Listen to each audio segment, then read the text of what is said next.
کتے کو جو ناپسندیدہ اور قابل مذمت کہا جاتا ہے تو اس کی صورت ہاتھ پاؤں یا کھال کی وجہ سے نہیں بلکہ ان صفات بد کے سبب جو اس کے اندر پائی جاتی ہیں، اور وہی جب آدمی میں نمایاں ہو جائیں تو وہ آدمی بھی کتے ہی کی مانند کہلائے گا۔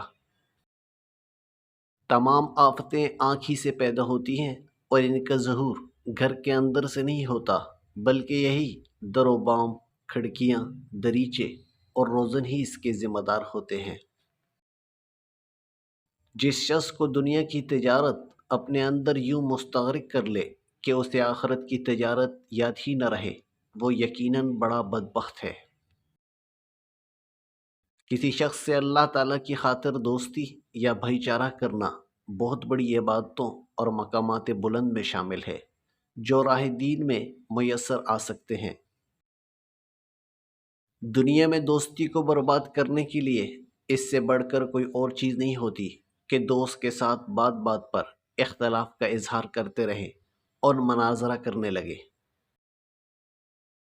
نماز میں حضور قلب کی تدبیر یہ ہے کہ الفاظ کے معنی پر خیال رکھے۔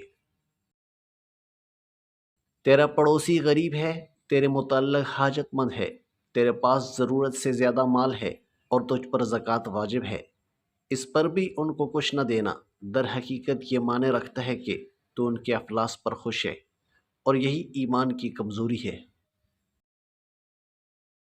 محتاجوں سے مہنگا مال خریدنا احسان میں داخل ہے اور صدقہ سے بہتر ہے۔ خواہش پر غالب آنا فرشتوں کی صفت ہے اور خواہش سے مغلوب ہونا چوپایوں کی۔ کلام میں نرمی اختیار کر کیونکہ الفاظ کی نسبت لہجے کا زیادہ اثر پڑتا ہے۔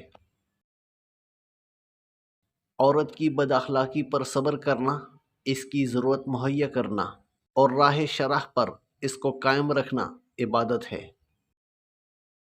کبھی غصہ کے وقت طلاق کا لفظ زبان پر نہ لاؤ، اللہ کو یہ امر سخت ناپسند ہے اور عورت کی دل شکنی کا باعث ہے۔ ہر چیز کو اس کی ضد سے ہی توڑا جا سکتا ہے۔ نکاح نہ کرنے والا گو شرمگاہ کو بچا لے، مگر نظروں اور دل کو بچانا محال ہے۔ اپنے آپ کو عظمت اور دوسروں کو حقارت کی نظر سے دیکھنا عجب ہے۔ اگر کوئی شخص کسی پر عاشق ہو جائے اور پھر اپنے آپ پر نگاہ رکھے اور راز عشق کو بھی پنہا رکھے اور اسی درد غم میں جان دے ڈالے تو وہ شہید ہے۔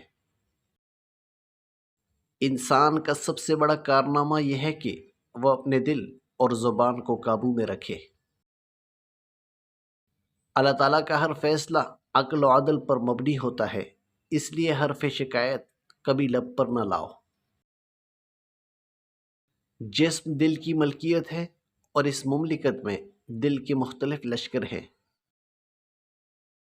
میں علم کے اس درجے پر اس لیے پہنچا کہ جو کچھ مجھے معلوم نہ تھا میں نے اس کو معلوم کرنے میں شرم نہ کی۔ جو شخص عذاب قبر سے آزاد رہنا چاہتا ہے وہ دنیا سے صرف اتنا تعلق رکھے جتنا بیت الخلاء سے رفع حاجت کے وقت رکھتا ہے۔ اپنے عیال کے لیے 1 سال کا سامان کیا کرو کہ یہ سنت رسول صلی اللہ علیہ وسلم ہے۔ جو کسب حلال نہ کر سکے اس کا نکاح نہ کرنا بہتر ہے، کیونکہ کسب حرام ایسا گناہ ہے کہ کوئی نیکی اس کا تدارک نہیں کر سکتی۔ عورتوں کو صنف ستر سے پیدا کیا ہے، صنف کا علاج خاموشی ہے اور ستر کا علاج پردہ میں رکھنا ہے۔ جس بیوی سے تیرے والدین ناراض ہوں اس کو طلاق دے دینا والدین کی خدمت میں داخل ہے۔ اصلاح بچوں کی مکتب میں ہے اور عورت کی گھر میں ہے۔ عورت کے ساتھ نیک خو رہنا چاہیے، اس کو رنج نہ دے بلکہ اس کا رنج سہے۔ بازار کے اندر ذکر الہی میں مصروف شخص مردوں میں زندہ کی مثل، مغروروں میں غازی کی مثل اور خوش درختوں میں سرسبز کی مثل ہے۔